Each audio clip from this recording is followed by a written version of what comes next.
Un panneau et des barbelés pour matérialiser une frontière bien surveillée et toujours contestée.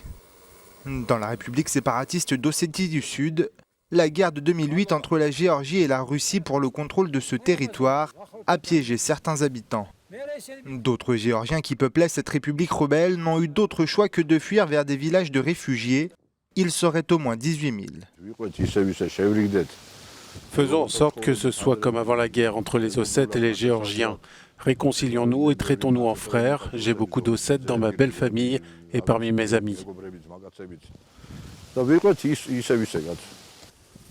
Un vœu pieux, semble-t-il, tant les villages de réfugiés se sont ancrés dans le territoire en 10 ans.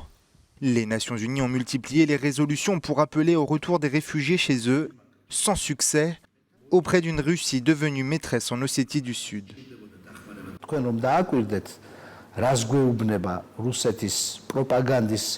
Il ne faut absolument pas que l'on perde espoir, parce que c'est précisément ce que cherche la propagande russe en nous disant « quoi que vous fassiez, c'est à Moscou que se décide votre avenir ». À cela, moi je réponds « ce n'est pas comme ça que ça se passe ».